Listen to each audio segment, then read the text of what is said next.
ในบ้านเรียบร้อยแล้วบ่คุยเรียบร้อยแล้วคุยเรียบร้อยแล้วแล้วตกลงเห็นดีว่าจังไดบ้านเพิ่นกะเจ้าขายคือน้องเว้ากับบ่าวหั่นแหละเพิ่นเจ้าขายหาให้เพิ่นให้ในบ้านขายให้ในบ้านว่ามีคนเข้าไปเบิ่งแล้วหั่นนะก็เลยบ่ได้โทรบอกโอ้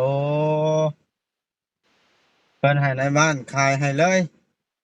แม่นประมูลเลยบ่ทั้งดินทั้งหยังเลยบ่นี่ก็บ่ฮู้นำเพิ่นนี่ก็บ่กล้าถามเพิ่นละเอียดหันนะโอ้ก็สิประมูลทั้งเฮือนทั้งดินเลยแล้วขายแล้วเนาะแม่นเออเพิ่นบ่ให้ค่อยประกาศตืมบ่นี่เพิ่นว่ามีคนมาเบิ่งหลายเจ้าแล้วเพิ่นว่ามีคนอยากมาเบิ่งหลายเจ้าอยู่เพิ่นว่าก็เลยว่าเพิ่นว่าบ่ให้ประกาศก็ได้เพิ่นว่าอ๋อแล้วแต่เพิ่นดอกจ้ะแม่นเพราะว่าก็ยังการประกาศลงเพจมันสิเห็นไว้เนาะแม่นอืมๆๆๆ เพิ่นให้ทางในบ้านเดินเรื่องขายเลยแม่นมื้อเช้านี่ก็ได้ร่วมกับในบ้านแล้วก็ร่วมกับแม่เพิ่นอยู่อ๋ออย่าลืมกดติดตามเพื่อเป็นกำลังใจให้ผมด้วยนะครับทุกคนขอบคุณมากๆคนะรับพี่น้องไอ้โดยกับทักทายสบายดีพี่น้อง FC เบิดสุขุสุคนพี่น้องเอ้ยนะตอนนี้ก็กำลังเดินทางพี่น้องขับรถไปส่งซองบุญพี่น้องเอ้ยบ้านเบาลาวพาเพิ่นเพื่อแหละเพิ่นเชิญไปกินข้าวกินน้ำเพื่อนชานเพิ่นเพื่อชานเนาะไปกับทีมงานแหละเบาเลียงไซเบาจ้อยเบาแฟดแล้วก็อ่าหลายท่านอยู่ทีมงานละพี่น้องเอ้ยขับรถอยู่เอาพี่น้องเอ้ยตอนนี้ก็สิแวะจอดแคมทางก่อนจักเล็กจักหน่อยพี่น้องเอ้ยเนาะก็คือเมื่อวานนี่เขาได้คุยกันกับทางน้องแต่พี่น้องเอ้ยคุยกับทางน้องแต่ว่าเรื่องดินดอนตอนหญ้า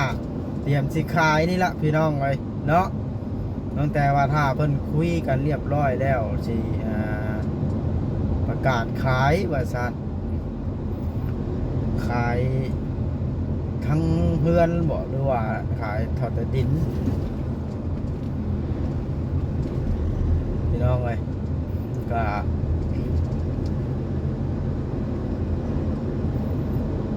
วางจอดก่อนพี่น้องเอ้ยโทรคุยกับน้องแต่มันรถหลายจอดแคมทางก่อนพี่น้องเนาะอ่าไม่รู้เรื่องเพราะว่า FC ก็เพิ่นให้ความสนใจหลายคอมเมนต์มาก็ว่าติดตามเบิ่งเด้อก็มีหลายท่านที่อยากรู้เรื่องราวเนาะว่ามันสิเป็นจังใดไปฮอดไสเนาะพี่น้องเออเอาพี่น้องเอ้ย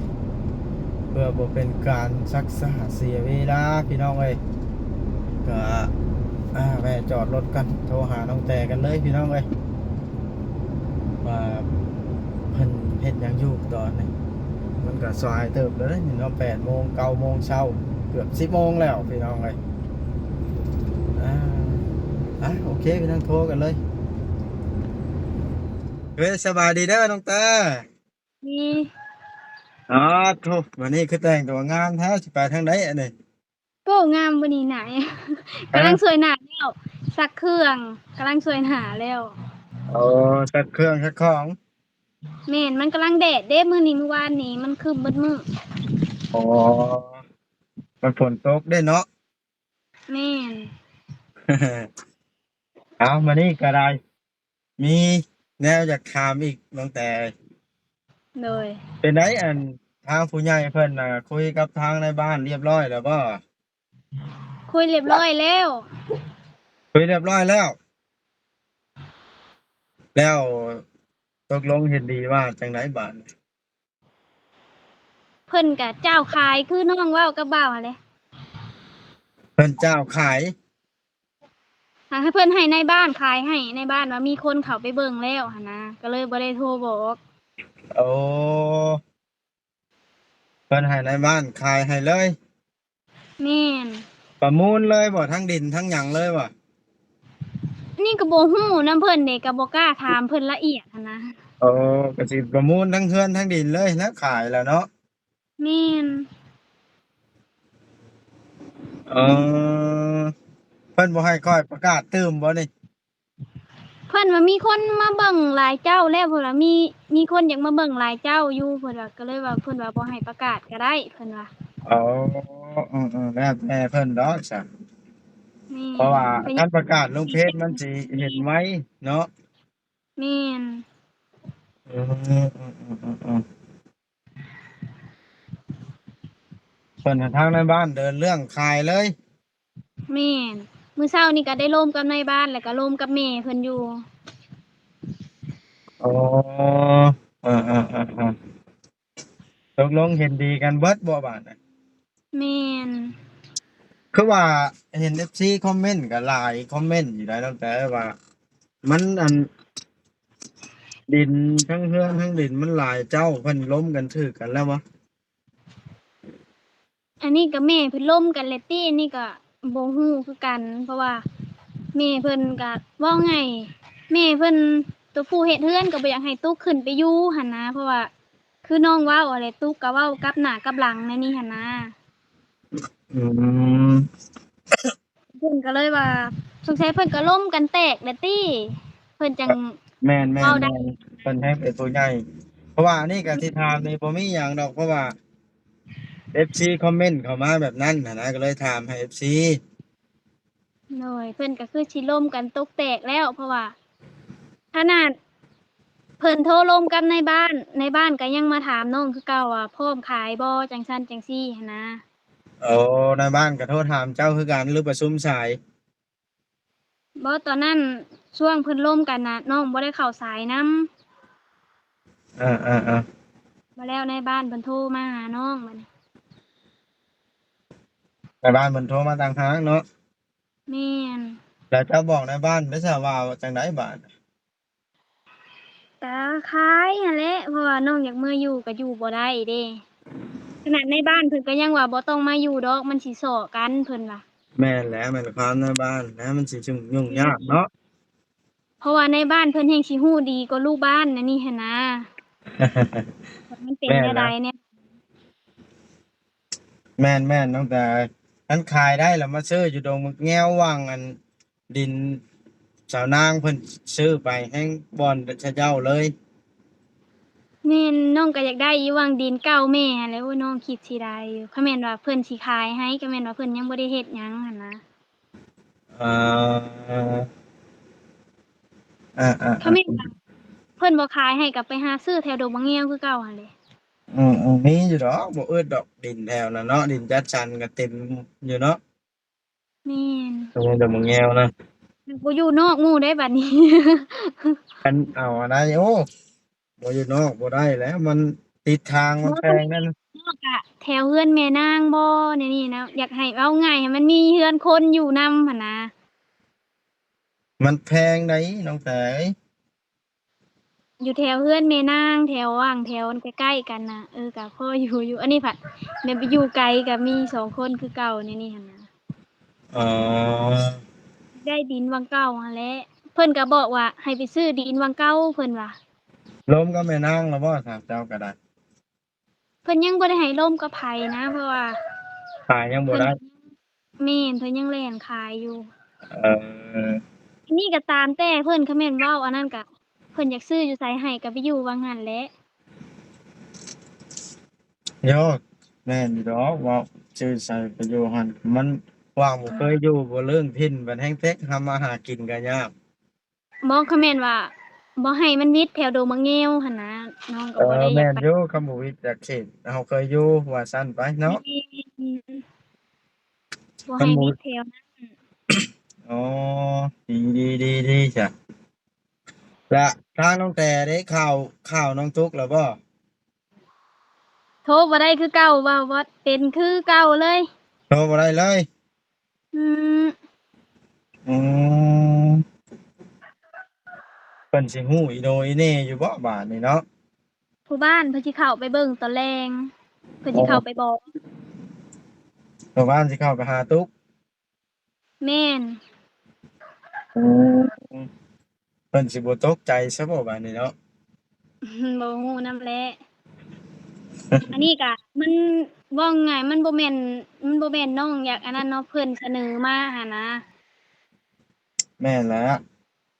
เพราะว่าตอนเพิ่นให้ขึ้นไปอยู่เพิ่นผัดบ่ขึ้นแนวนี้หั้นนะ นั่นแล้วข้อยก็เป็นตาเรือใจน้ำน้องตุ๊กตัดสินใจอันใดบ่ได้เอาจักอย่างเนาะตัดสินใจหยังบ่เอาจักอย่างแล้วเลยเป็นกำกล้าเว้าปีนไปปีนมาเป็นคนที่เชื่อถือบ่ได้บาดนี้เนาะ โดยโอ้มื้อนี้ลืมถามสิไปทางใดมื้อนี้ตั้งแต่กินข้าวเช้าแล้วบ่เนี่ย ยัง อ้ายสิไปอันนั้นบุญบ้านอะเมียไอ้ลาวใส่บัตรเชิญสิไปส่งบัตรเชิญแล้วนี่กำลังสิมาไปเด้อมื้อดองยังบ่เหิงเล่นนี่ ฮะ มาเด้อมื้อดองยังบ่ได้เหิงเล่น โอ้ตั้งแต่ไอ้เหงาจนสิตายย้อนดองนี่แหละมันไกลปานนั้นอ้ายแฮงสิขับรถไหวบ่บัดไปเมาเด้ซะ เมาก็นอนพี่มื้ออื่นจังเมื่อเด็กอย่าเช่าวังเช่าห้องพักให้อยู่ดอกหักจ่ายเองได้แหละ โอ้ยแล้วก็ชวนหลายคนติล่ะชวนเว้าเวียงไสเว้าโอริลองเบิ่งว่าสิว่าแนวใดอยากไปอยู่แต่มันไกลถ้าเป็นถ้าเป็นงานแต่งเจ้าเองนี่ไปอยู่ดอก บ่เจ้านี่ก็เว้าให้เว้าบอสแล้วมาขอให้จังสิได้เข้าพระควร ให้ค่อยไปเป็นเฒ่าแก่นะโฮมบ่ได้นี่ แม่น ว่าดอก ลูกย่างไปใช้บัดนี่ เบิ่งหม้อ เฮ็ดกินหยังอะน่ะ ต้มมี เปื่อยเบิดแล้วปลานี่ฟังเว้านี่ ยังบ่ได้ใส่นี่ เออตามเดือดกันจังใช่นั่นบ่อาหารเช้ามื้อนี้นะ แม่น เออ บ่มีแนวกินเด้ คุณสามีเด้ไปทางใด เพิ่นไปคล้องกระป๋อม ไปคล้องกระปอมแต่เช้าแท้ จัก มันก็บ่ทันออกตัวกระปอมเช้าหลายกันละ10โมงพุ่น โอ้ยอยากไปแน่ โมง11โมงพุ่นจังไปมันจังสิได้เอ่อทางอันติ๊กมิกอันทางผู้ปกครองติ๊กมิกผู้อยู่นำเพิ่นฮู้แล้วเพิ่นเบิ่งคลิปเนาะ โดยเพิ่นก็ฮู้แหล้วปาน โทรเล่นน้ำเพิ่นอยู่บ่ บ่ช่วงนี้บ่ได้โทรดอก คายังยุ่งอยู่เนาะเอ่อ มันเดแอดอยู่นี่ อยู่พี่เพิ่มฝนนะวานนี่ฝนตกอันบักแห้งๆตอนแรงก็ได้ ยังให้มันแดดอยู่มื้อนี้ซักเครื่องเด้ จากมือบ่หรือปั่น ซักมือนี่แหละ ยี่เอาบ่แปรงถู ฮะ เอาแปรงและถู ยี่เอาส่งยีนจังเอาแปลงอ้ายก็ยี่เอาคือกันบ่มีตู้ซักผ้าคือกันตั้งแต่ ค่อยไป มันอันนั้นเด้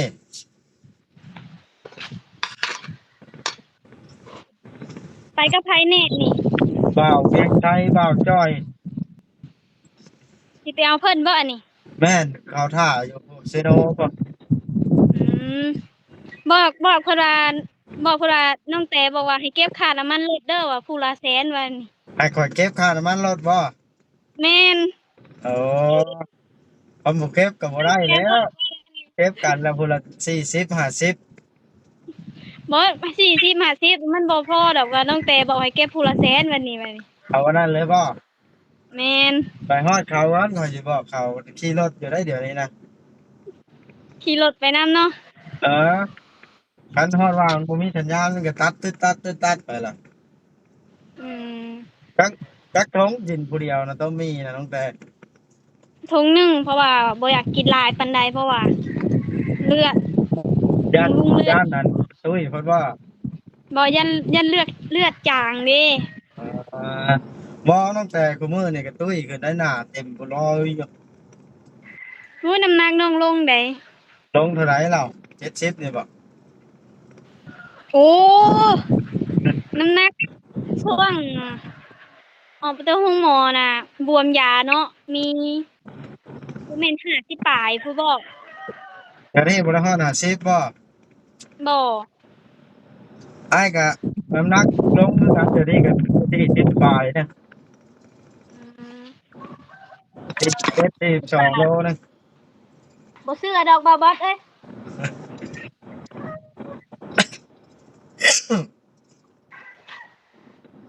เอากระจันโอเคเด้อน้องแต่ขับรถกัน โอเค อย่าลืมเก็บค่าน้ำมันรถเด้อ เออเอาขายได้แล้วบอกหน่อยเด้อสิมาอยู่ดงแง้วก็ได้ โอเคสิได้เมื่อยดอกเพราะว่าแม่นว่าได้ขายก็เอา มีสัญญาณพี่น้องก็เอาโอเคบาดนี้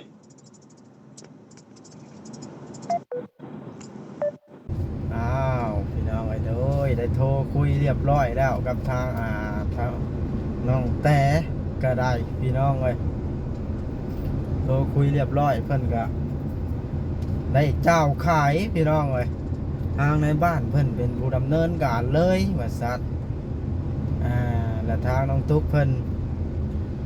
ยังบ่ฮู้เรื่องราวว่าซั่นสิให้ทางในบ้านเพิ่นเข้าไปเคลียร์คือที่แบบว่าถามนั่นถามนี่ถามให้ FC นะพี่น้องเอ้ยประวัติก็ฮู้อยู่แล้วว่าผู้ใหญ่เพิ่นต้องมีเหตุผลเพิ่นจังได้เฮ็ดหยังก็ได้เนาะก็ถือว่าเพิ่นตัดสินใจครั้งนี้ก็ถือว่าโอเคอยู่เพราะว่าเพื่อบ่ให้มันวุ่นวายอีกหน่อยในอนาคตว่ามาอยู่โฮมกันแห่งอยู่กับคนที่บ่ถูกกันอยู่แล้วเอาง่ายๆซะสมมุติตั้งแต่มาอยู่กันอยู่กับคนที่บ่ถูกกันอยู่แล้วมาอยู่ก็เคยมีแข่กันก็ง่ายๆซะ เคยมีแข่กัน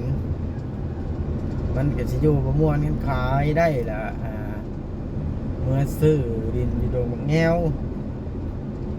อยู่บ้านติ๊กมิกมากะติ๊กมิกก็ลืมเคยหวังติ๊กมิกอยู่เด้เนาะพี่น้องก็ถือว่าเป็นการดีพี่น้องเอ้ยเอาบ้านนี้สำหรับคลิปนี้จะได้จบคลิปลงซ้ำนี้ซะก่อนกำลังเดินทางไปหาทีมงานนี่พี่น้องเอ้ยโอเคบ๊ายบายมีอย่างสิรายงานต่อเด้อพี่น้องเด้อฝาก FC กดติดตามให้เด้อ